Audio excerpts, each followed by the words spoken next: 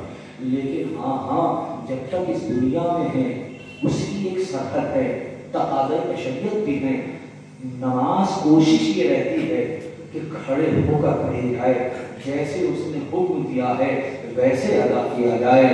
تو صحیح شہزادی نے پسلیوں پہ ہاتھ رکھ کر نماز ذکر الہی کو ادا کیا ہے. تاریخ میں خنجر کے نیچے نماز حسین پڑھ رہے ہیں لیکن یہ ذکر الہی جاری ہے.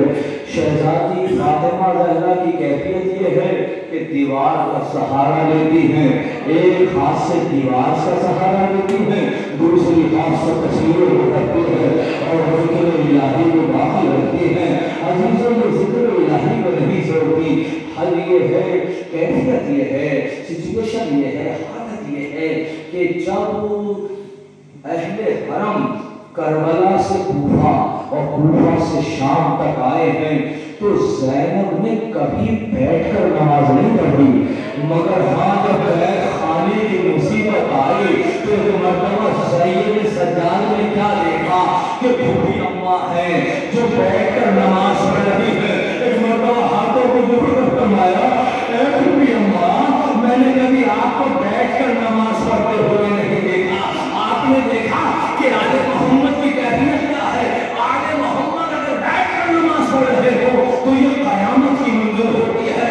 پوری کربلا گزر گئی, زینب نے بیٹھ کر نماز نہیں پڑھی. کوفہ گزر گیا, زینب نے بیٹھ کر نماز نہیں پڑھی. شام کے مناظر کو طے کر لیا, زینب نے بیٹھ کر نماز نہیں پڑھی. اللہ اللہ یہ کیسی مصیبتیں زینب کے سامنے پڑ گئی. زینب نے جو جوان اپنے ہاتھوں کے پروردہ علی اکبر کو 18 سال کے قریب جوان کے لاشے کو دیکھا ہے لیکن زینب نے بیٹھ کر نماز نہیں پڑھی. زینب نے نشے میں جا کر اپنے بھائی کے جنازے کو دیکھا ہے اور ایک جملہ کہا ہے, انت اخی حسین, کیا تو ہی میرا بھائی حسین ہے. اور ایک مرتبہ مدینے کا روڈ کے آواز دیتی ہے, یا جدہ صلی علیہ ملک السمان, اے نانا آپ پر فرشتوں نے نماز پڑھی ہے.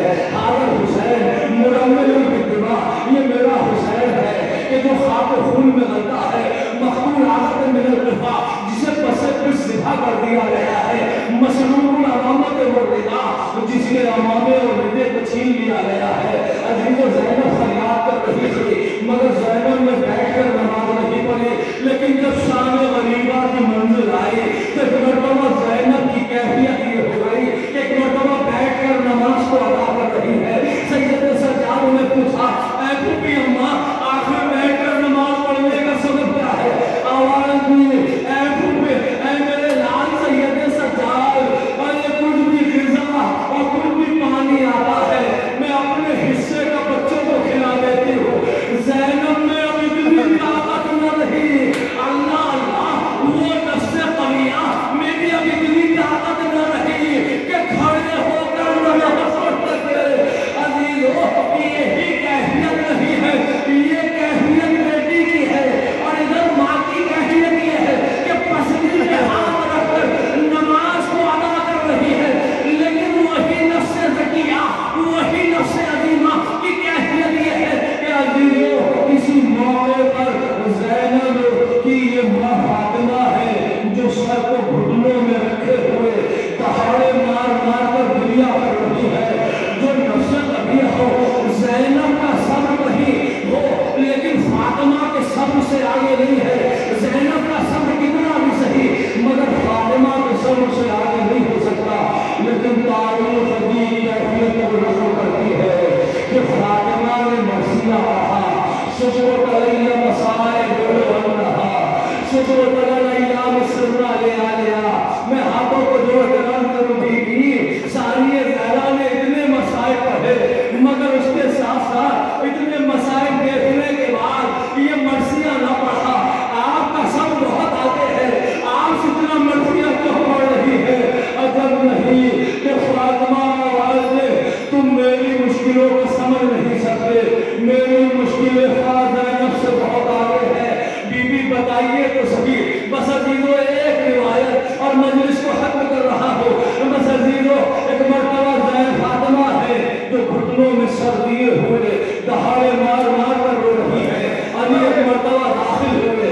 دیکھا کہ فاطمہ گریا کر رہی ہے، قریب آئے، اے بنت مصطفیٰ تمہارا رونا علی کو برداشت نہیں ہے، اے بنت مصطفیٰ اس طرح سے کرو سے گریا نہ کرو، میں جانتا ہوں تمہیں بابا یاد آ رہے ہیں، میں جانتا ہوں کہ تمہاری بصیرت شکستہ ہو گئی ہے، میں جانتا ہوں کہ حسنین شریفین ابھی چھوٹے ہیں، تمہاری طبیعت صحیح نہیں ہے، لیکن گریا ایسے نہ کرو۔